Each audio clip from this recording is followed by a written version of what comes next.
Today is Monday, October the 26th, 2020. I have to mention some very important reasons for talking about the harmful effects of psych drugs on two separate populations, which is going to cause some reverberations once this truth gets out into mainstream, which I hope that it will do. Could it be before the end of the year? With all the distractions going on, I don't know. But there seems to be a time delay about me speaking right now. It seems not quite synchronized.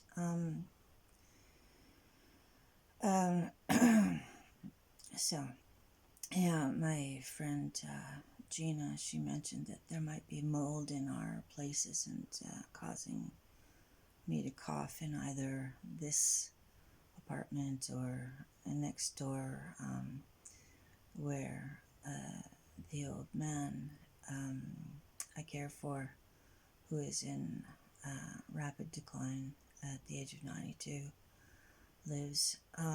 We had a flood years ago, and I was not living here in this space, but the the sewers, I do believe, were overrun, and it was a flash flood, and water came spewing from Finley's boiler in the boiler room, and it was my little cat Lena who actually died this year at the age of 23, and I believe it's remarkable. She had a natural passing, and her whole life was natural, never intervened upon by veterinarians, so that gives a kind of a question mark as to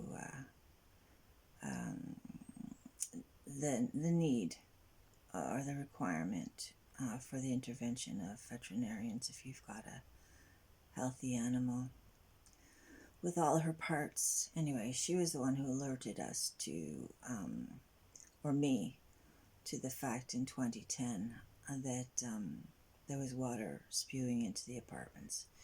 And so the management did not come in and do much except for say, good job, thanks a lot for mopping it up, and if you're not insured, well, we can't do anything. So ultimately the wooden tile floors probably have some mold underneath. Yet another reason for my visualizations about moving from here. So yes, I may cough from time to time. It was rather lucky, actually, that this apartment right next door to the old man opened up in 2013 so that I could move into it. And some people thought that was somewhat miraculous, and I simply said, well, when you ask for things from the universe, usually, if it's right, it's delivered to your feet, or at your feet. Okay, the two important points about the effects of psych drugs on two separate populations.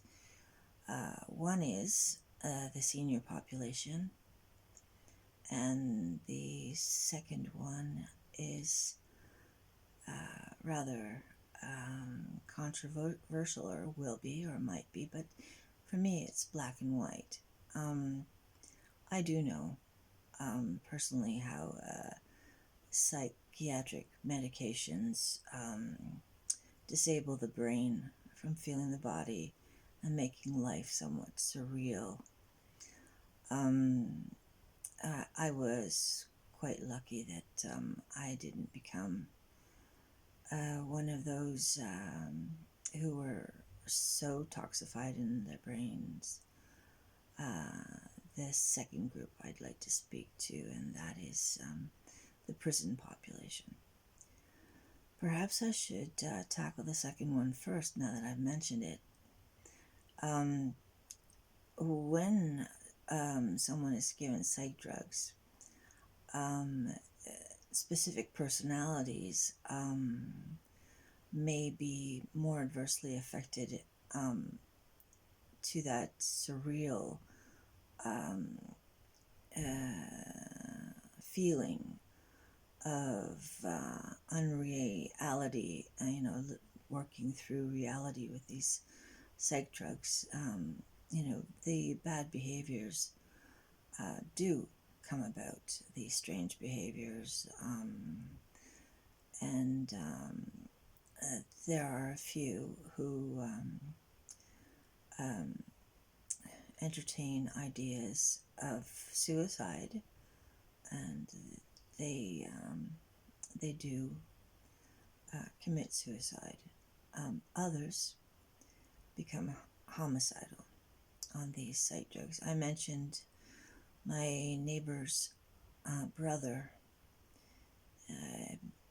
in my second video, and that's rather typical when you give a young person who is vulnerable these psychiatric medications. It's very possible that they will go out of their minds with paranoia and be so dissociated from reality that they commit absolutely heinous acts, which I think in their mind state is like a movie, and it's not being done by them. But that's just my opinion, because I don't think anybody could really revel in such an act with their mind intact. When you're given these psych drugs, your mind is not intact. It's your personality is changed. Your perceptions and your engagement in life is very different. And an awful lot of people who are called mentally ill do become homeless because of these psychiatric medications, and then of course they're self-medicating with street drugs on top of that. So their aberrant behavior keeps them from having an abode, and there are drop-ins around the city where people care for those who are homeless, and I know that this is a huge-hearted enterprise, but the thing that is lacking here is the understanding that the psychiatric medications are making them act with aberrant behaviors, even becoming violent toward others, and ultimately on these psychiatric medications, some people also, aside from the homeless, and within their families, perhaps with friends, they become paranoid. I remember a news item from about maybe 6 years ago by now about a young man in Western Canada who went with friends to someone's house and on these medications and called mentally ill.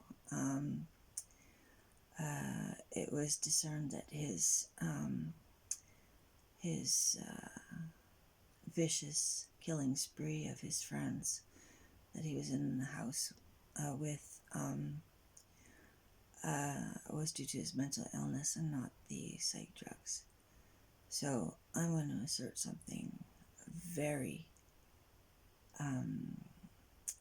true, and yet the trouble is that it will be met with a lot of naysayers, and Big Pharma does not want to admit that these chemicals are harming people, and so too those doctors who have been educated in schools and universities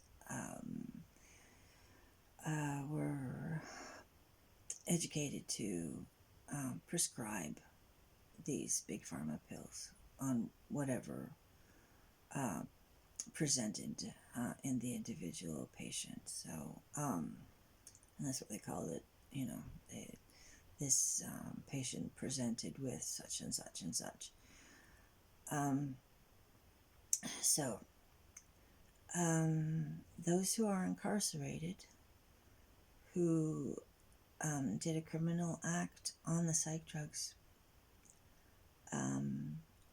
did so because of the psych drugs. So you've got people, especially young people, who are only in prison because of what Big Pharma's psych drugs did to their brains to make them lose it, as a euphemism in a way. Because some of these acts that have been in the news while someone's been on psychiatric drugs can be absolutely horrifying. And I'm going to mention one, and that was in the United States, where a mother on psych drugs consumed her baby. She ate her child. I know that there are undercurrents of real evil in our world, and some of these things, I say, the tip of the iceberg is actually seen in some of these cases, like I'll point out Luca Magnotta. Just an awful, well, yeah, human being, but I don't know if it's a human being or if it's the psychiatric drugs that are causing, and I think that it's the psychiatric drugs that are making that the young man unbalanced to do the things that he did.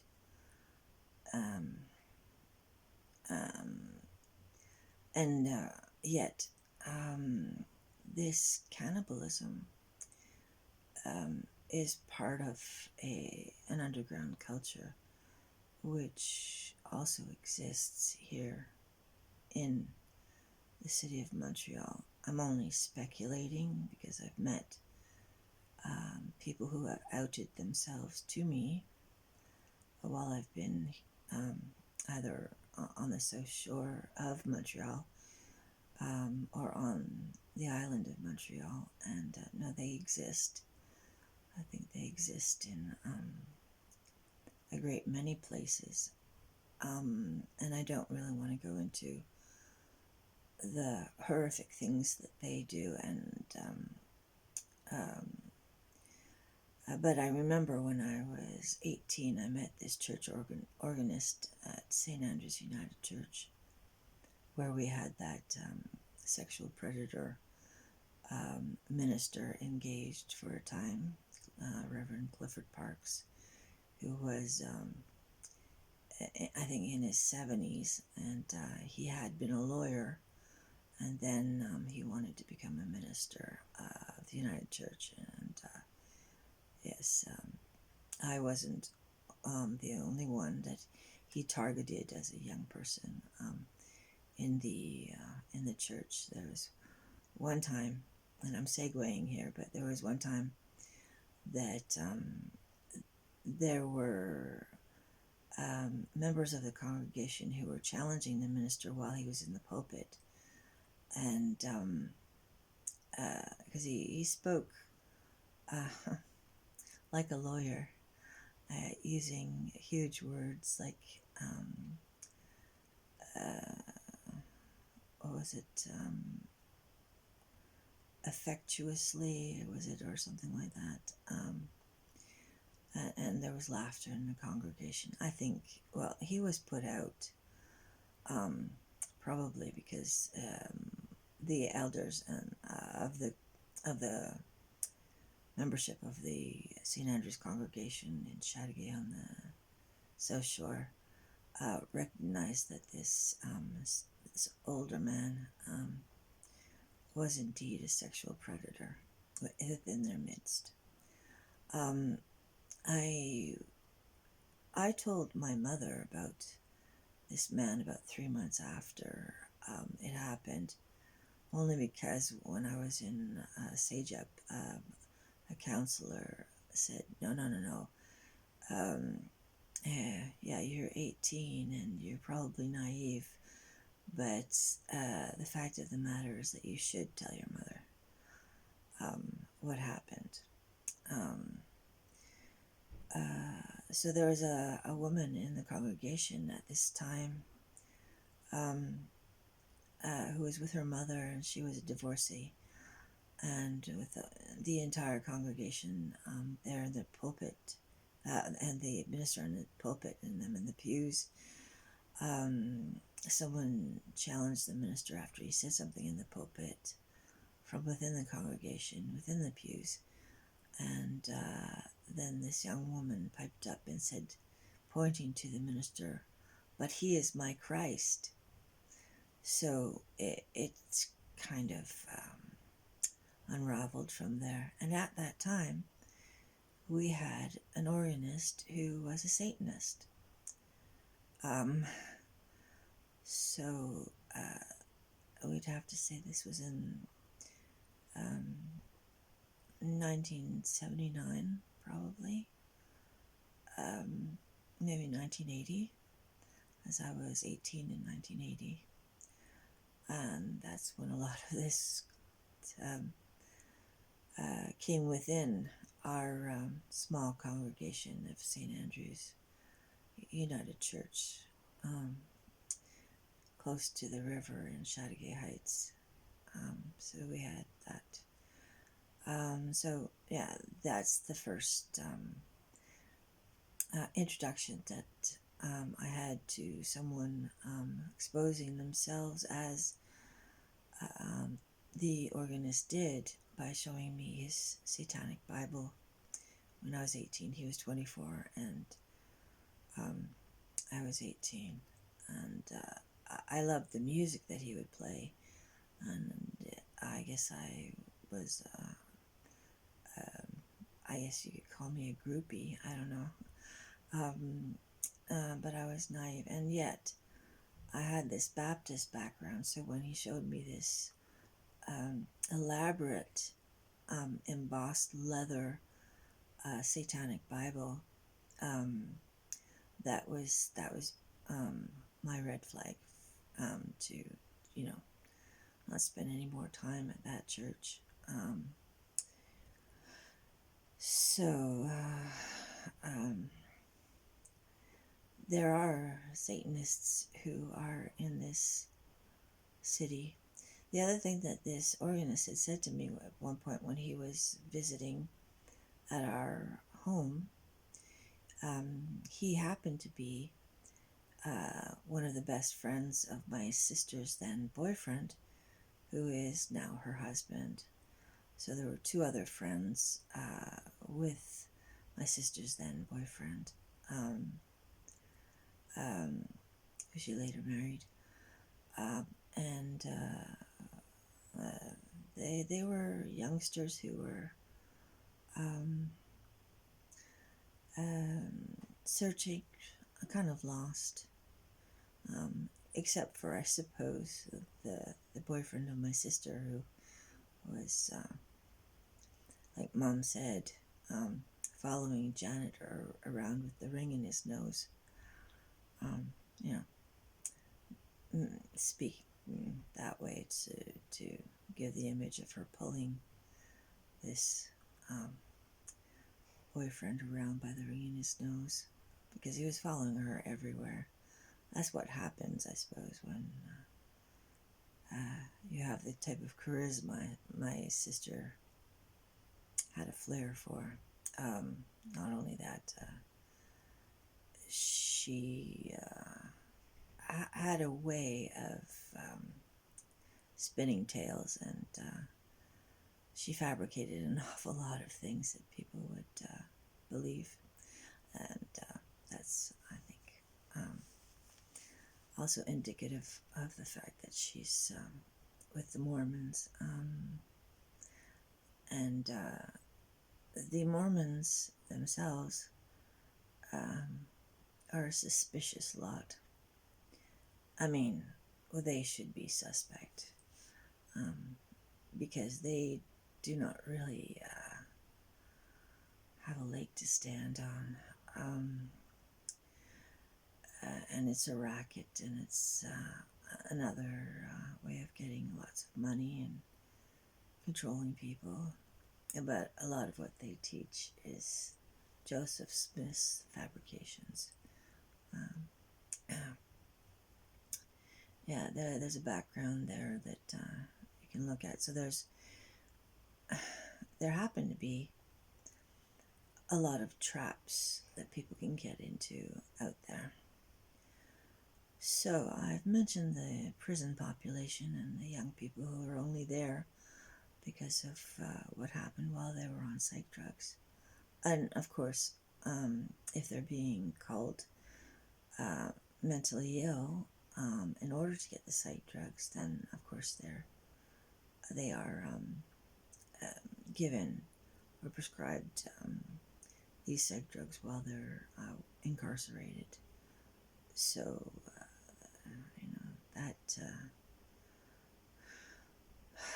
that makes for some mayhem. And so the seniors, when you're giving seniors these medications, most of these are benzodiazepines, like what was prescribed to my own mother, which she took, let's say, for about 33 years until she died. I don't know who the doctor was who allowed that to happen, for her to be prescribed that for so long. And she was hooked on it, and she also took other medications for a condition called iritis, which would make her eye inflamed and red, and she had pills for that. Those are the two I know of. Anyway, when you give a benzodiazepine these days to seniors, they lose a lot of their competence. They lose their cognitive abilities, and they become almost infantile. And usually what happens is they lose their own power of attorney, and either the family gets a mandate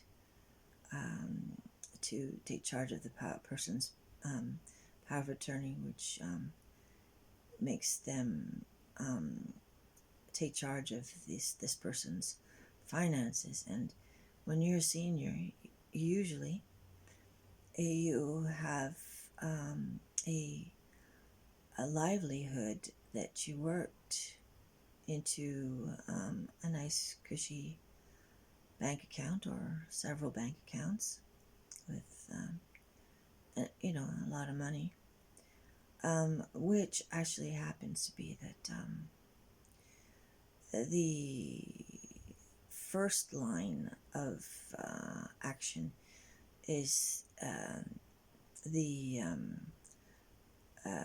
curateur du Québec, or here in Quebec. Others, I think you call them guardians, either in the States or out west in British Columbia. I think they're called guardians, but here in Quebec they're called a curator, and it's the public curator. So it's the curateur public du Québec, which hovers over seniors, especially because they've got money, and they are kind of like, they're like vultures, and they really are, for some, a fear and a threat. And what's interesting is that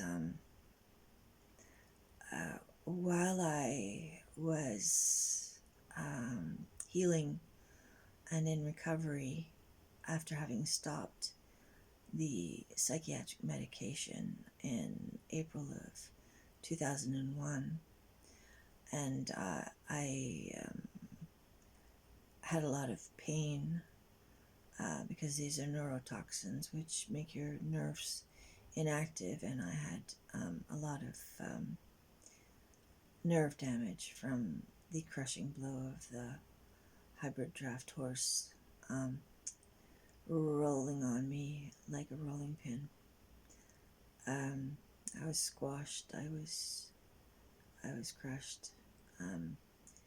But I must have had really good hips, because I kept walking. It was rather miraculous that I did walk away from that. However, my gait was like I was hopping. I was told, you hop when you walk. And then I was also told, you have a dowager's hump. I think it's possible that I still have an awkward gait, because my left foot still needs a lot more stretching out, and it would be really nice to have a reflexologist. Anyway, psych drugs do an awful lot of harm, and the public curator can get a hold on people's money, seniors' money, when these seniors are given the psych drugs, because the psych drugs will make them incompetent. Honestly, incompetent, and high as a kite, and delirious, and oblivious, and acquiescent to anyone taking charge of their lives. They comply. As I might add, in my 30s, after Mom died, it was in 1996 that she died. It was still a shock, even though it was foreseen, the way she was going at things. Drinking so much and smoking cigarettes so much. It was like she just accelerated and amplified her death wish, especially since her two daughters, her only offspring, were then in the Mormon Church, which she tried to fight against. Since that time, though, I'm well aware that the other side is intrinsically interwoven with this one, and nothing is lost. And what I'm trying to say is, I believe that Mom knows now that I got my mind back, and I also left the Mormons when I got my mind back. And it was only later that I learned about the history of Joseph Smith. And I wish that there were more Mormons who would really look at who Joseph Smith really was. He was a con man, and he was proven along the way with the Kinderhook plates as just being someone who would fabricate things. Spewing scripture out from some chicken scratches on some metal plates that were done by locals at the time. This is the 1800s, so early 1800s, 1830s, 40s, 50s. But here we have in 2020 the whole offspring of the Sherman family, who are not willing to talk to their Auntie Christie because she is an apostate and left their church. Church, in quotations. It's a diabolical enterprise. It's just a bunch of lies, and I have to say that. Alright, so there are many, many traps, but none as vile and vicious as Big Pharma's chemicals, which mutilate the brains of the populace and leave them as pawns for governments to manipulate and get their money, or say the institutions like the medical community to harvest organs. Not for seniors, but the young people who do not land up in prisons or homeless, who end up dead. They do harvest the organs, and there are a lot of them. I suppose that could have happened to me after I overdosed on Prozac and other drugs that were given to me when I came back from Nova Scotia and was newly married to my kindergarten sweetheart. That's not quite accurate. He wasn't my kindergarten sweetheart. But what is really weird, though, is that in kindergarten or grade 1, something came to my mind as a child, and I later told my first husband that I had an impression when I was 5 or 6 that I was going to marry him, and there I was, married to him. But okay, while I was with him, I wasn't inhabiting my body, and I really wasn't inhabiting my brain either, because I was drugged up. So I was 30 in 1992 when for some reason I just went overboard. At that time too, like Britney Spears later on did, I think that she probably was given the antidepressant Prozac when she shaved her head, because I shaved my head on the antidepressant Prozac and also swallowed a heck of a lot of pills. But it's really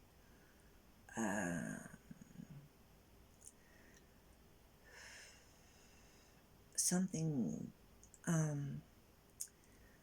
that from another worldly perspective is rather miraculous, that the husband I had then was very heroic and rushed me to hospital. So we can give a nod to him for that. But afterwards, he was the one who was saying, you gotta take this pill now. So in 1995, I left him. And in 1996, Mom died. And 1997, Dad died. And in 1998, I had been reinstated after an attempt to ditch all the pills, cold turkey on, bad advice, and had those 2 grand mal seizures that I cannot forget in 1996, which weakened me also. Around the time that Mom was dying, I was quite weak, physically weak. Dad at one point came to get me and had to tie my shoes for me after I had those seizures. He wanted me off the pills, but Mom was dying, and so I capitulated to them, reinstating me on psychiatric medication. Had I stayed off the drugs then, I might have realized how badly injured my body was back then, because I did survive the 2 grand mal seizures. Pretty robust. And a small segue here, but it's somewhat important, I think, because I have been given this life path to have had those experiences and to be able to tell the population who wants to hear this, that psych drugs cause mental illness, that psych drugs are very dangerous. They cause some people to become homicidal and suicidal. The suicides aren't mentioned that much, but they happen quite frequently. And in withdrawal, they happen as well, because the withdrawals are untenable, unendurable for some. So for me, my last name is Strike, and frequently I've said that's because I come from lightning. I'm an Aries. I'm an Aries, which is a ram, which is hard-headed, so stubborn, very determined. And I was born in the year of the tiger, and I'm a fire sign, and my ancestral line are Vikings. So yes, we had a relative who was the first cousin to my great-grandfather, and his name was Angus McCaskill. This cousin of my great-grandfather was about 33 when my great-grandfather was a baby, a year-old. And Angus McCaskill was Giant McCaskill of great renown. There's a statue of him at the Citadel in Halifax, and he is related to our family. And yes, we had a very robust lineage. Even Mom, she did say at one point that she thought she had a cast iron stomach. And that's after all her drinking for several years. But, the Valium and the alcohol literally pickled her. Really. You could see her skin was puckered, even on her arms, and that's a lack of oxygen. smoking does that too. So no, I think it was the Valium that gave her the death wish. I think it was the Valium that at one point she tried to get off. In my teens, I realized that she had, after she wanted a divorce from Dad, she decided to learn how to drive, and in order to learn how to drive, she took an automotive care course and became very competent. But at some point around that time, she was driving the station wagon that we had, a Le Mans station wagon, which was suitable for the bull mastiff dog that she was so proud that we all got, by the way. We all there were four of us living in the house at that time when Mom got the dog. And the four of us were my sister. I think she came back home to be near her beloved, who she was soon to marry. So I think it was around the time I was 17 or 18. And we got this dog. So the four were Mom and my sister and me, and the girl who befriended me, who was a very, to be clear, a detrimental influence on my life. But I think part of the divine plan, because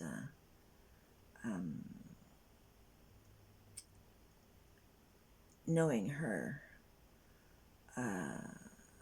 set me on the trajectory that I then plummeted down into the abyss of psychiatry. So, and she too, at that time when I was about 17, she was about a year older than I was, in between my sister and myself. So later on, when she was living with us, she became more my sister's friend for some reason. There was some need to betray me in her. I don't know why, but so she led me down a path almost immediately after the minister at the United Church, the St. Andrew's United Church, pinned me up against his filing cabinets in his office. So she actually did say, this is the answer. This will help. So I started smoking cigarettes back then, and she gave me some wacky tobacco, and I guess I used that as leverage to try to get Mom to stop drinking. I even bartered with her. I said, I'll stop smoking marijuana. It must have been about, maybe 18. I was upset at her for not standing up for me against that minister. I didn't see her do anything about it. I really didn't see her tackle him. And what she said at the time was that the man that she trusted that she was going to approach, who was one of the elders, had committed suicide, and that there was her plan to talk to this elder of the church about what had happened to me, out the window. A lot of these things later on we understand in later years that we don't understand at the time. And my perspective on Mom is that the Valium was a detriment to her almost immediately. her craving for alcohol, her craving for whiskey, to become an alcoholic like her dad, who was the World War I soldier gassed in the war, who self-medicated with alcohol. And though she and her sister hated him, Mom became the alcoholic. And that was because of the Valium. I think the Valium was also the reason why Mom wanted a divorce. I don't think she was able to see clearly with the sedative in her, that she would, just, I guess life got stressful and she'd pop them, so I don't know how many she'd pop a day. But ultimately, put myself out on a limb here again and say that I think that the reason Mom really wanted Dad out of the house, she wanted to find excuses to have him out of the house, and any excuse would do. They did have a relationship that came to blows, but I think even Dad didn't realize that the Valium was affecting Mom. But this was her best friend to, if she got upset or anxious or fearful, maybe she would take a Valium and the world would be filled with sweet smelling roses all over again. And that's how she handled her life. But the alcohol was something she craved, and I think in order to double her drinking, she put Dad out of the house. Now, I think I would get some backlash for that, but no, I think it was that strong. And I think that there was less and less that she could manage, and she found, or her perception was that Dad was just another child to care for. But I have since a deeper understanding of Dad. So he wasn't old stupid after all. But Mom, when we were growing up as children, would to call our father old stupid. So she was kind of grooming us. And this is the manipulation that happened. I don't know how she thought she could get away with these things, except that for the fact that the Valium made her high when she wasn't drinking the alcohol. But the two together, my goodness, she was in bliss. Oh boy, watching MASH reruns back to back. And yet she was functional.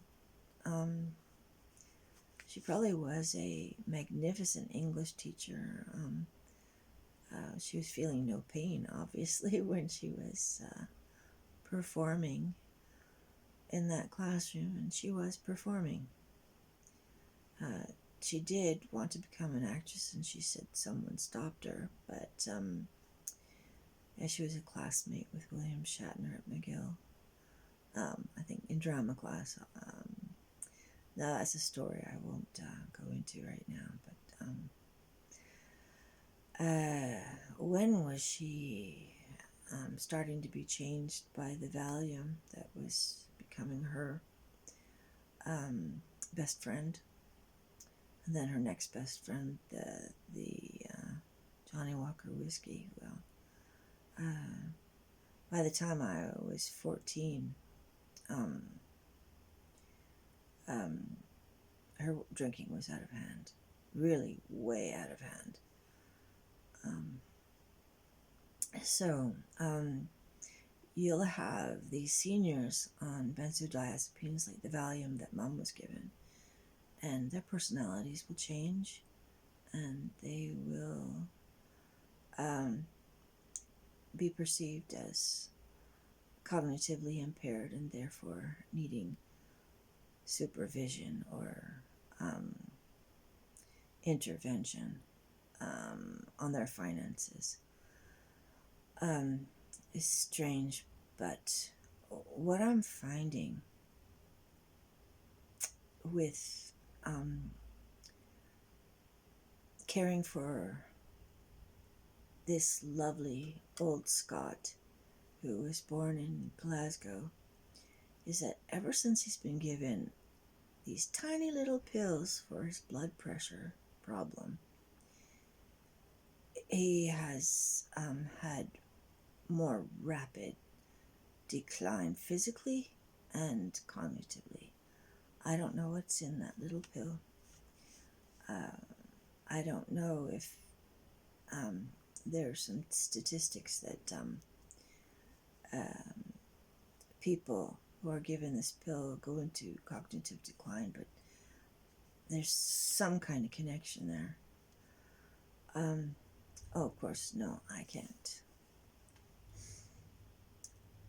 stop him from taking this pill, even though I see that it's probably the problem.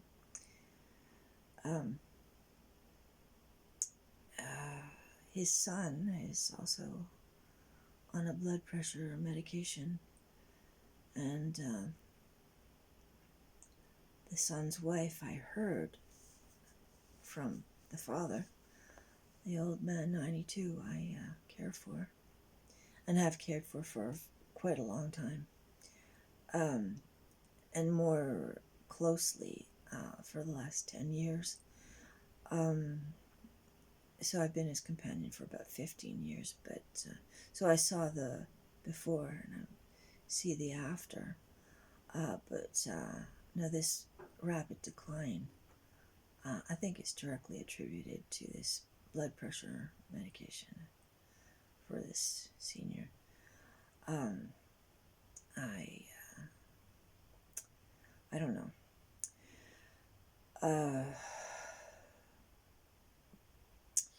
So for governments to allow this wall of silence in the media, in the mainstream, and even in Ottawa itself, it's interesting how our representatives only believe that there should be more treatment out there for the so-called mentally ill, and that the mentally ill people need to be routed out so they can receive treatment. So they were going to post nurses and psychiatrists within schools to, help these people falling through the cracks, or, requiring treatment. And, I know that this treatment makes them worse and worse in their minds, as far as their cognitive abilities and as far as their perceptions and as far as their behaviors becoming more and more childlike. I can frequently tell if I have to travel downtown or travel anywhere, which I rarely do, because my priority is stretching out these injuries and protecting myself. Oh yeah, and I mentioned in one of my last videos that I'm in a kind of cocoon with all these books, but not only that,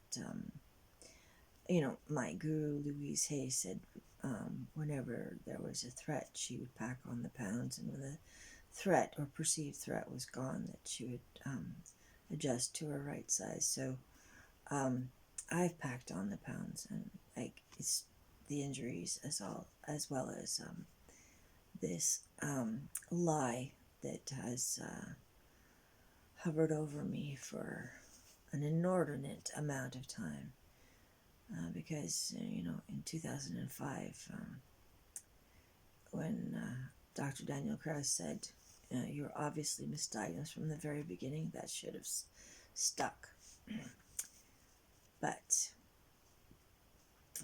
his excuse was, for me to be able to receive the highest amount of financial assistance from the government, he better put this lie down on paper, on my medical file. So it's there for anyone to see, in police departments or healthcare workers. I say that with a bit of skepticism, because our medical paradigm, it's a word my mother used to hate, our medical establishments at this time need to be completely overhauled. And by the way, a lot of medical staff are dealing with the problem of other staff being hooked on the pills that are right there ready to hand. So you'll hear of some people talking about this as so-called whistleblowers, and even on themselves, as pinching patients' powerful medications. I should have said pinching patients' powerful pills. That would have been some alliteration or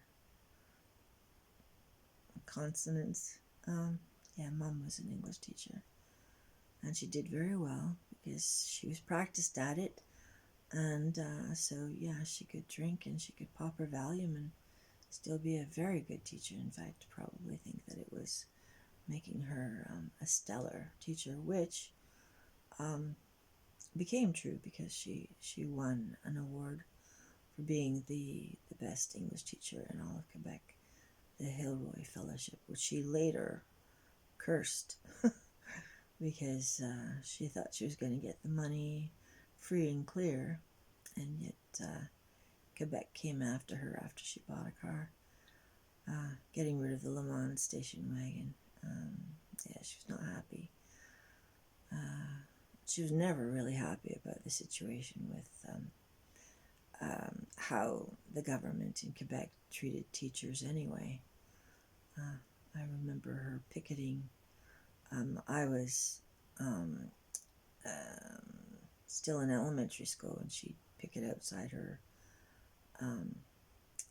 high school with her other teachers, or elsewhere. I don't know. Maybe they all drove into town, and they would shout, "Boo, boo, Barassa.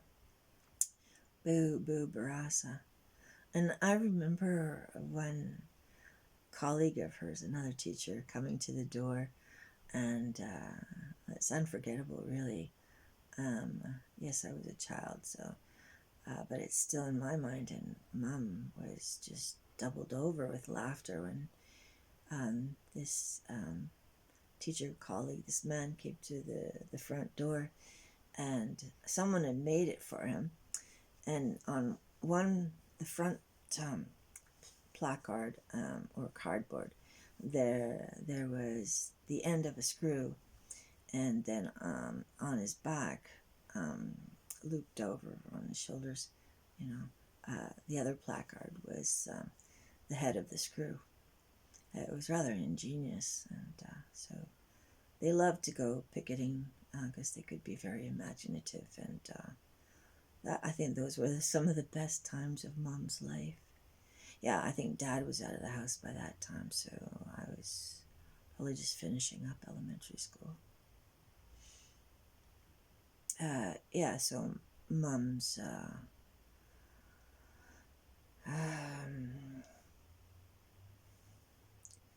Mom's personality and her behavior and her parenting was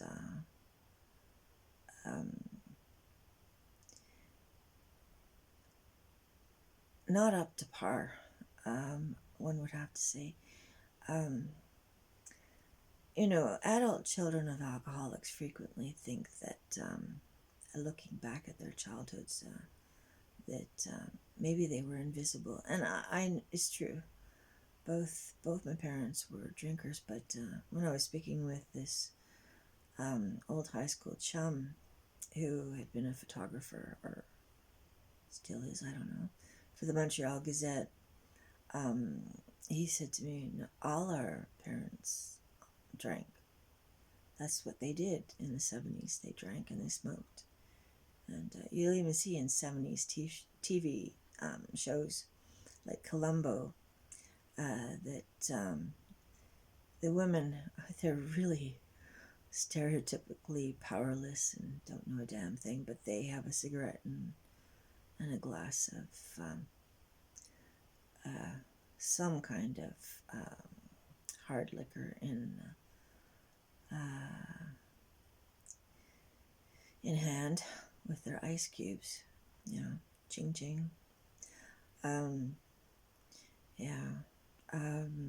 But Mom was not one of those who'd go to a man for any answers. No. She wore the pants in the house and wanted to.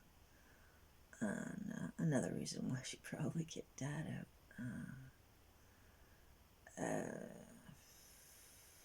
What seems to be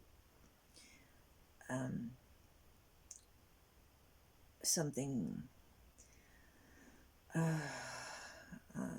I'm coming to terms with is something had to have been said to Dad to not take part in the parenting of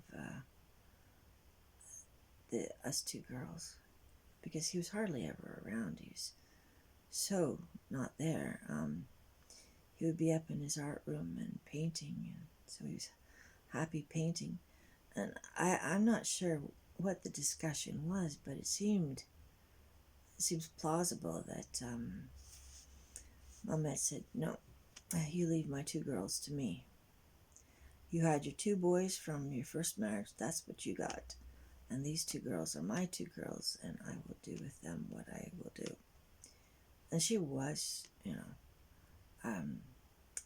a fairly good mother, very loving for sure, but getting more and more into the addiction of alcohol,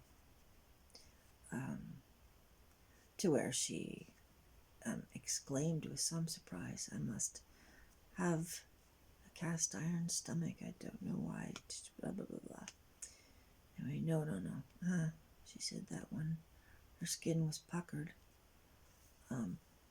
Yeah. So after the accident, it was my sister who said, "You might have a chemical imbalance, and go see a psychiatrist to get a chemical to fix that," which was altogether wrong.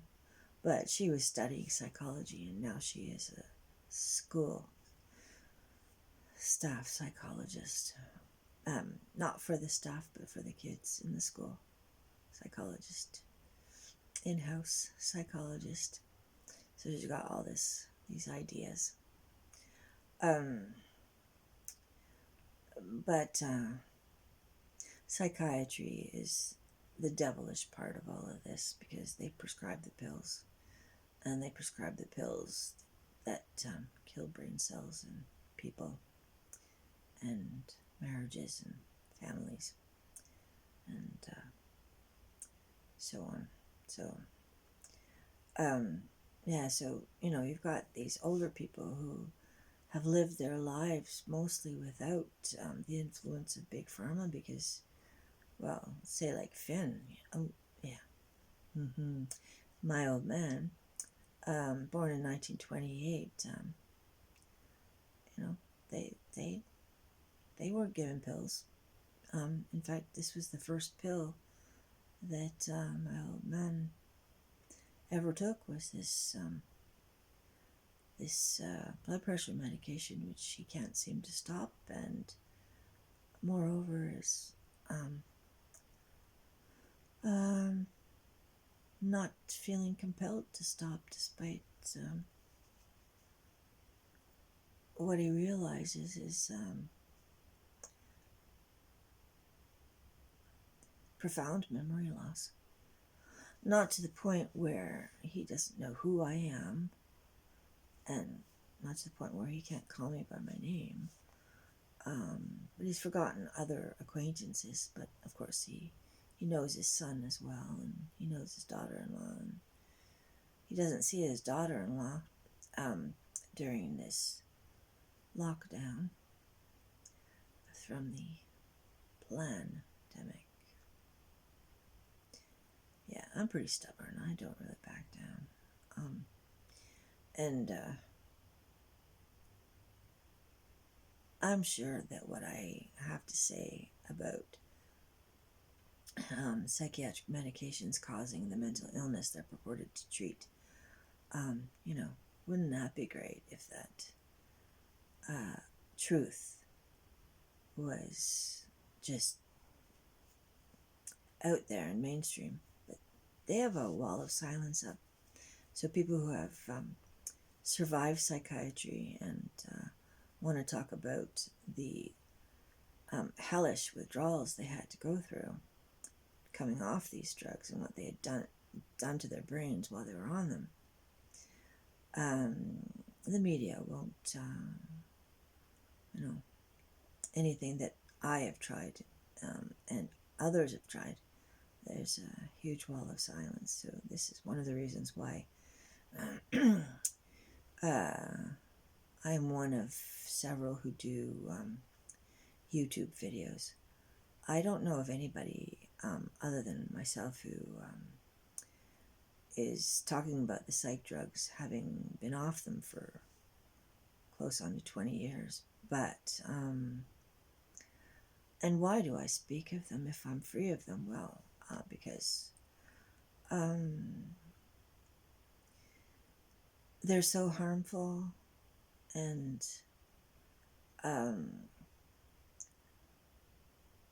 really the impetus here is to warn humanity not to take these dangerous pills,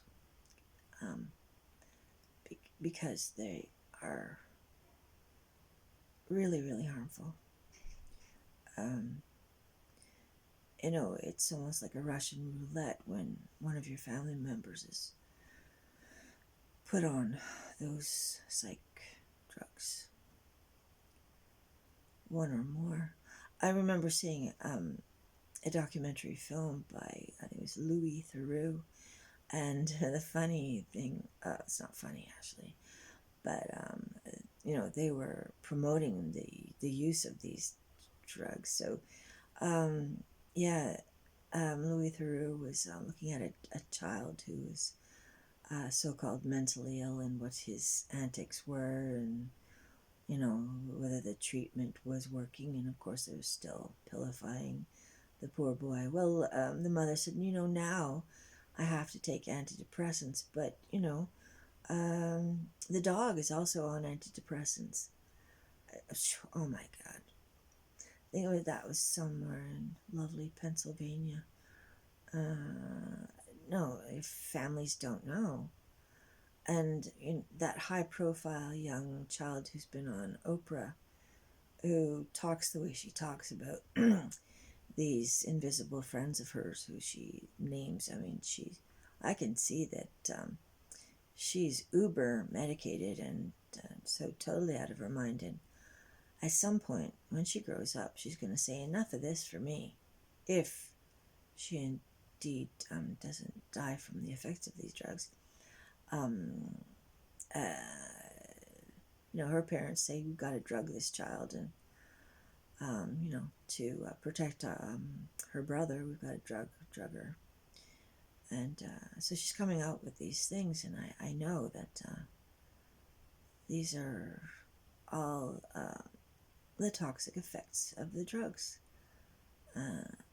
Typically, there are some commonalities. So, I know that Britney Spears shaved her head, and people might laugh at that, but I think she was on Prozac. Because on Prozac, I did that. Unbelievable. Unforeseeable. Oh my goodness. Oh boy. I mean, how that could be part of my life. Anyway. So, so this young girl, this redhead, when I say these things, you may pick her outright and understand who I'm talking about. She talks about these invisible friends who come around her like phantoms or ghosts, and she sees, and she's got these crazy names for her.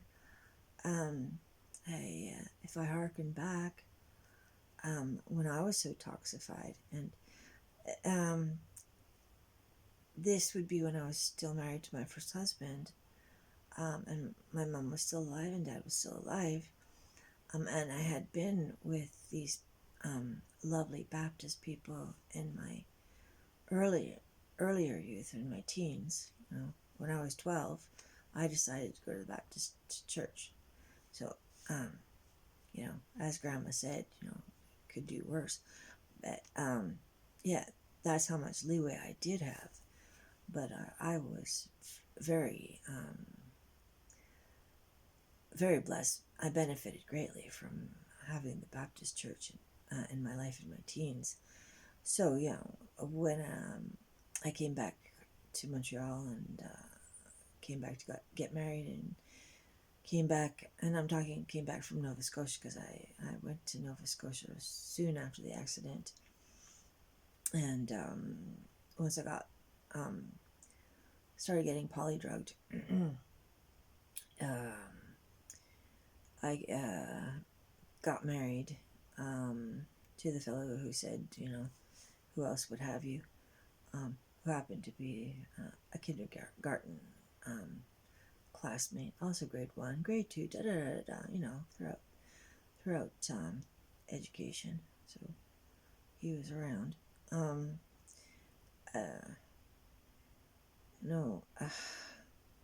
I know he still thinks that I was crazy, or I am crazy.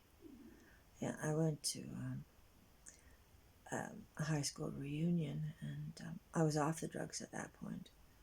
And I approached him. I knew he was, married, and he was standing with an old friend of his. I also knew as an acquaintance. In fact, I was invited to have a wonderful experience on riding on a motorbike with Tom. And Tom was standing with my first husband. I don't think he'd like me just saying he's my first husband, but that's what he was. Unbelievably, I got married again, but that was... Okay, I'm not going to keep on chasing red herrings here.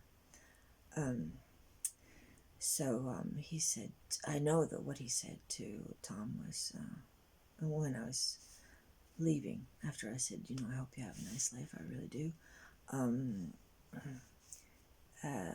I left, and my first husband had a scowl on his face, and Tom had this huge grin on his face, because what was obvious to me was that either to Tom or under his breath, he said, "Oh, she's crazy," But I wasn't crazy at that time.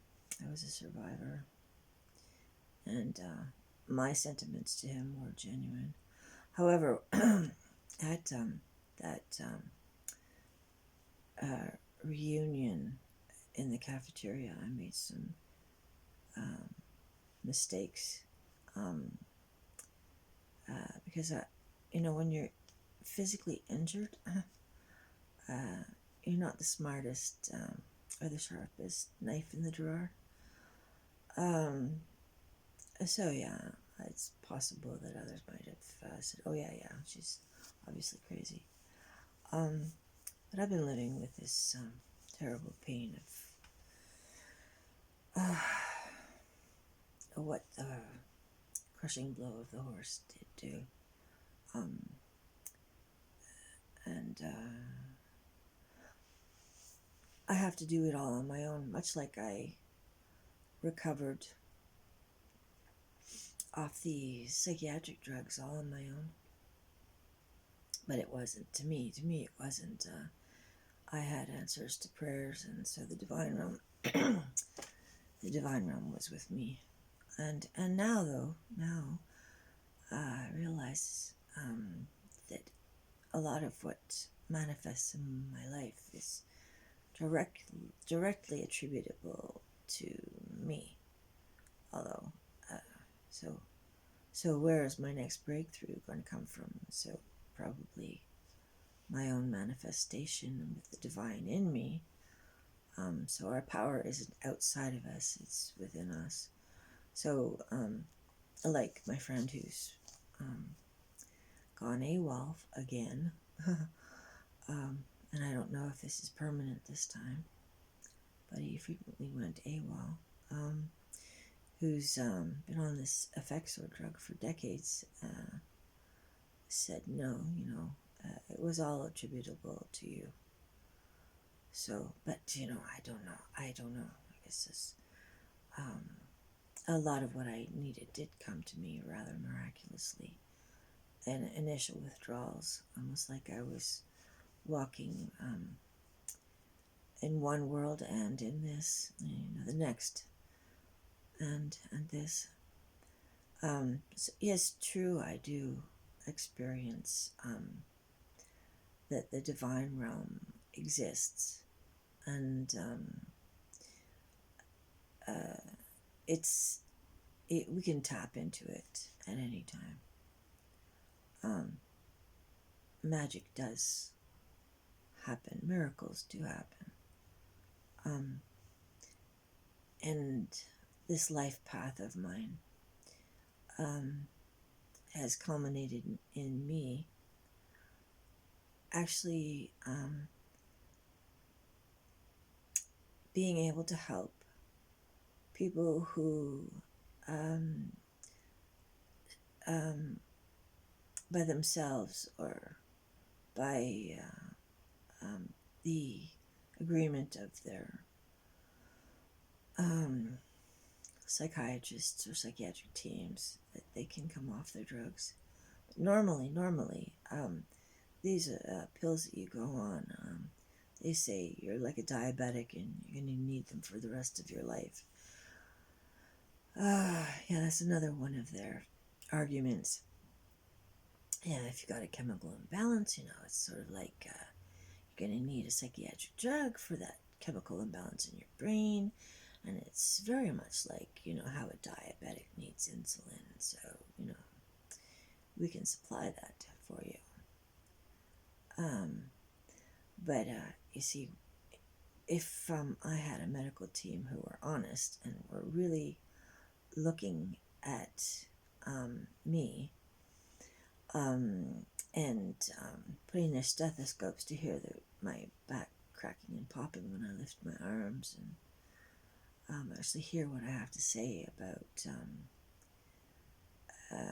what the drugs did to me in my 30s to dumb me down and make me a sitting duck for thieves and so on, and how my life has changed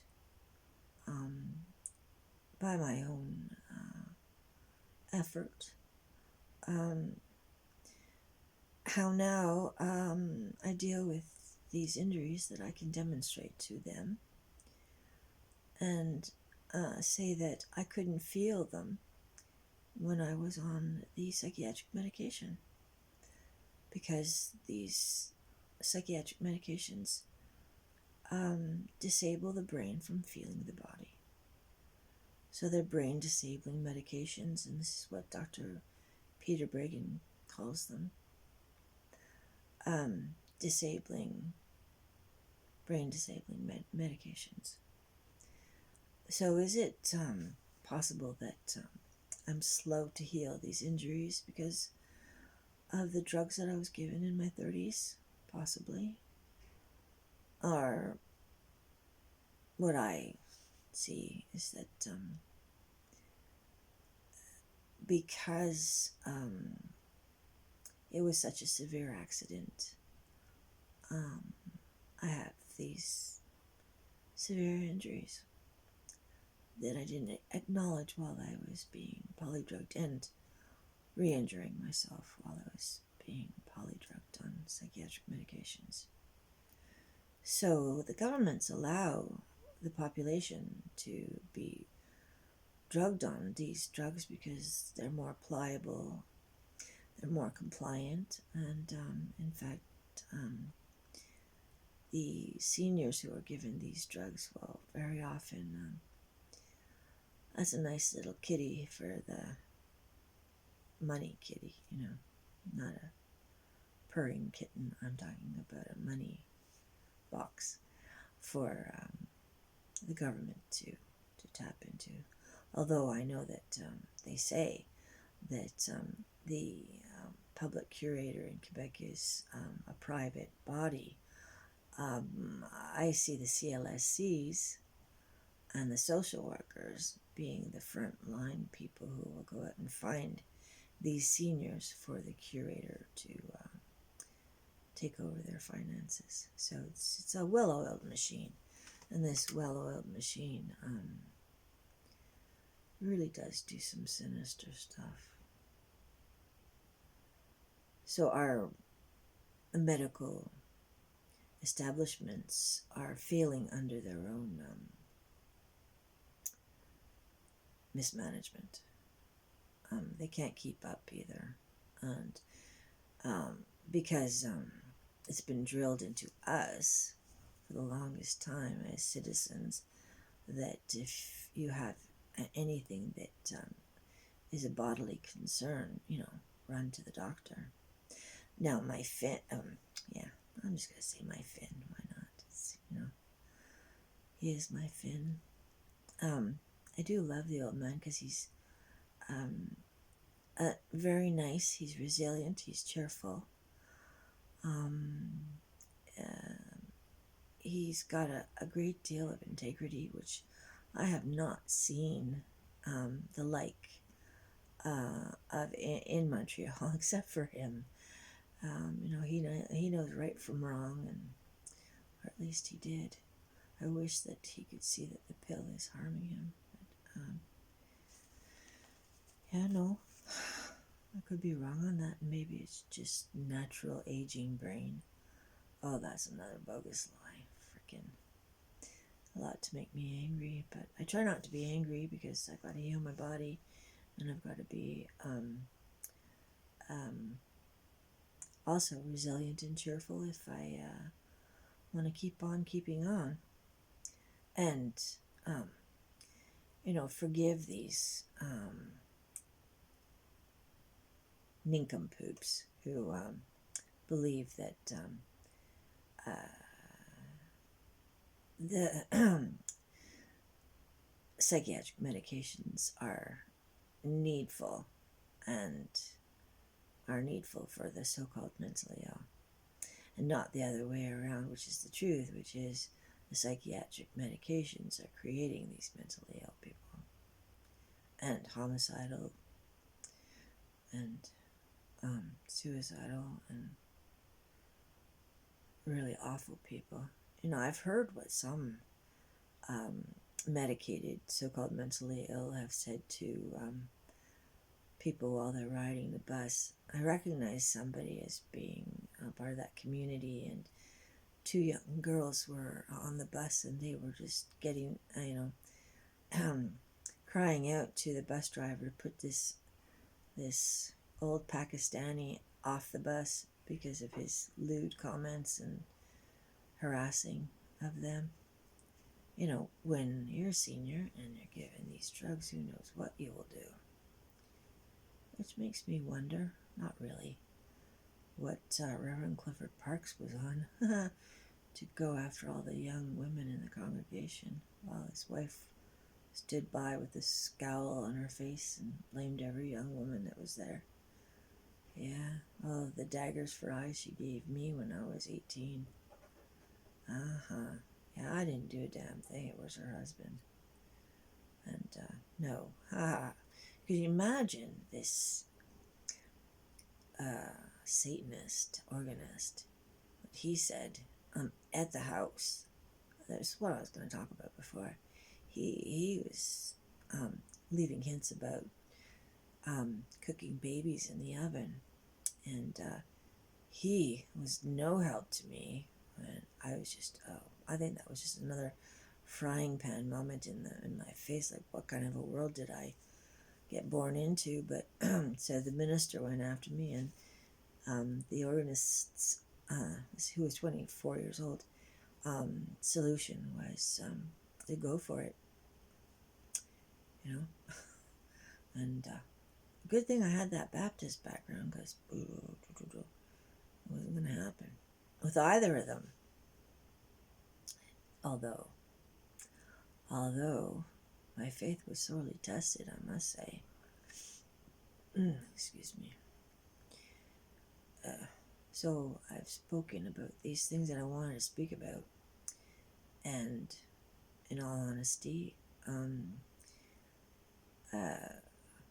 I was hesitating again to make this video because I had no idea if I had anything to say.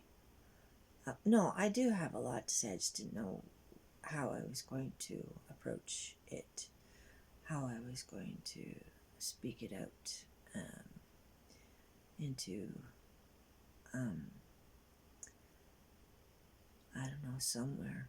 Although, because I think I'm aware that my channel is obscure on YouTube. I'm also aware that this could be some kind of, well, as from the other side, yes, power, other side, divine protection of me, because what I say is not something that the billionaire or trillionaires in Big Pharma want the public to know.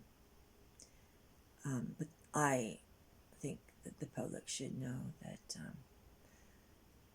if you are parents of children, avoid psychiatric medications, because this will be a great detriment not only to your child and his or her future, but your entire family.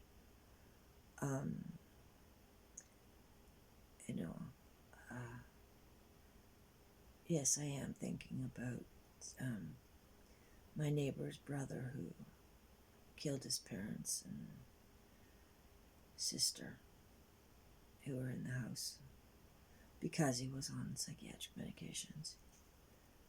I don't know, maybe in the United States, I know there's a wall of silence as to the harmful effects of psychiatric medications in the United States as well as in Canada, but let's be real here. This is kind of one country, North America. I mean, Big Pharma gets to advertise on our channels.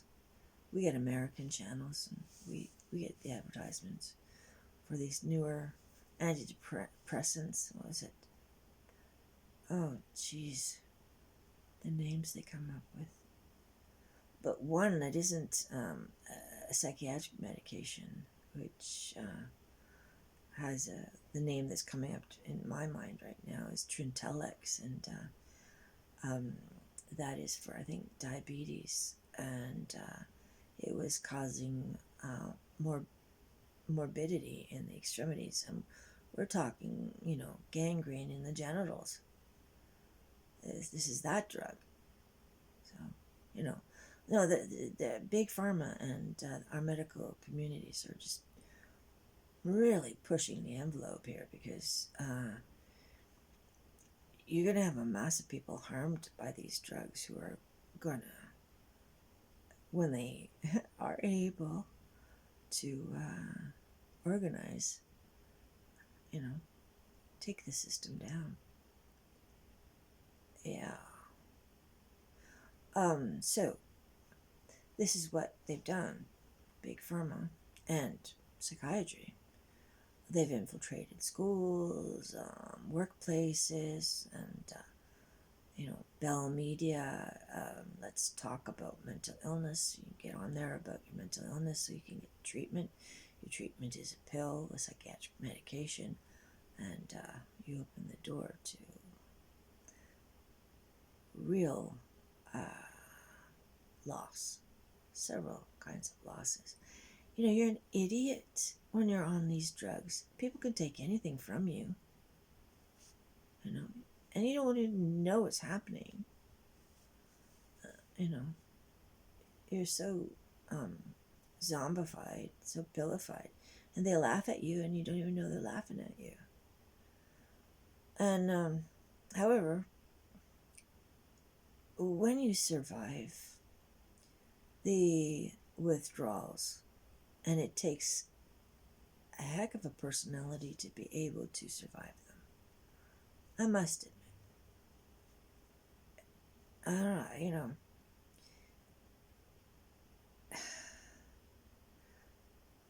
it was huge for me to have the injuries in my body, which are ever present. The pain is ever present, because I will not agree to a second rung or third rung of medications that my doctor wants to put me on, which are psychiatric medications, aren't they? No, that's the fourth rung or something like that, in order to get to the drug that maybe would be helpful to me, which sometimes I think to myself, gosh, you know, I could use some morphine right now. But anyway, I make do. So if my hair is turned prematurely white, I have several instances where I can point to. Now the withdrawals were really hard to go through. Terrifying. And the symptoms were exquisitely bizarre, to where, you know, you might be considered, you know, wacko. But that's what happens when the neurotoxins are out of your body, and why they reinstate you, because they think, oh, the mental illness is coming back, better go and treat that.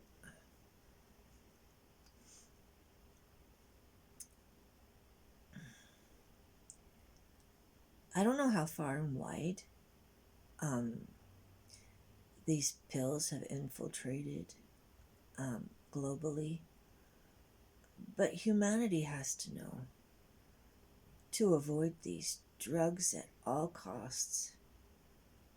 And I'm one who has survived it, and has lived it to talk against these drugs. Because all of the losses that I had in my 30s, but the wisdom that I've gained by understanding that we are co-creators with the Source, by the use of our imaginations, our intentions, our words,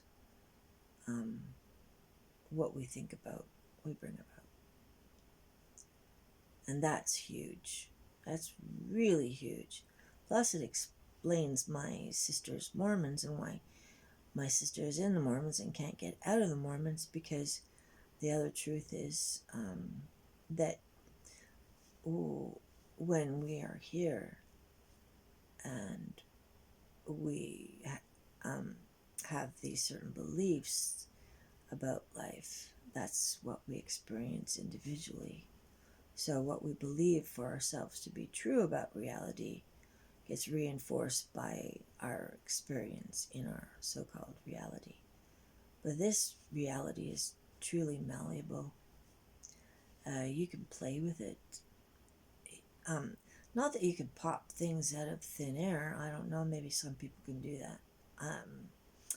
But I do know that I can express something whimsically, not being attached to it, and 3 days later it will appear in the most stunning ways. So something out there, you know, it's a holographic universe, quantum reality. Oh yes, and so my family doctor, I haven't seen him because of the lockdown. The last time I saw him, and he gave me the report from the psychiatrist, which I asked for, did he finally get it? I'm here for that, and so on. He read it out, and he said to me, well, there's no way that you could refute that, what he said about you being, most likely being manic depressive in your 30s. And I said, oh yes, there's a way. There is a way. And that way, I said to him, one of the first times I saw him, I said, in your practice, because you're so young, you're going to be able to see that what I say about the harmful effects of psych drugs doing, you're going to see it in real time in your patients that you prescribe these drugs to. You're going to see it. And yet, I don't think he's at that place right now yet. So the last time I saw him, he thought, oh, no, that psychiatrist is probably right. And there's nothing you could do, Christy, to refute that. Well, there is. And I do have the awareness that there are doctors out there who are talking about exactly what I'm saying, that these drugs cause the mental illness they're purported to treat. So, and you've got other people who are concerned about the other things in our modern world which are not right, like the military and their energy weapons and what they can do with these EMF frequencies, well, that's redundant, but anyway, these EMF rays, and can target people. Well, even they, I've heard Dr. Catherine Horton say it the most articulate way ever, and I think, no, she's actually quoting verbatim someone else who said this, but psych drugs are neurotoxins which mutilate the brain and reduce life expectancy by a third. It's right there in a nutshell. And the statistics and even maybe lived experience can show that to be absolutely accurate. And I heard David Icke say, these psychiatric drugs are creating more harm than good. Maybe he's been flamboyant about that and spoken more accurately. No, Brecky. Yeah, I'm still trying to lose weight.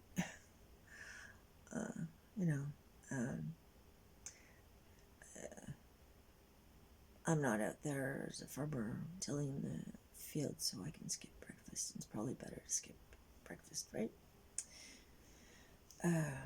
Because you don't really need it if you're not working hard out there in the fields. So if you heard my stomach grumbling, I just ignore it. So you can do. Anyway, no, I'm trying to always improve my existence and create this magical existence, which is actually still quite magical, even though I must say I have some frustration as to the timing of certain things I wish for. But I suppose, life is a tapestry, right? Some tapestries are quite beautiful. Some lives are quite beautiful. And were I to get that book written that I really need to write, I think the subtitle would be God is Faithful. God is faithful. Yeah. So that's me for this October day with Halloween approaching. Yeah, so I'm pretty lucky that I only know to speak of it, about these darker aspects that are part of our reality. You know, being introduced to Satanism when I was 18, and I didn't open the book. The elaborate embossed leather Satanic Bible. No, I didn't open it because I was a Baptist. I was a Baptist having a crisis of faith, but I wasn't going to do that. So pretty lucky, pretty lucky.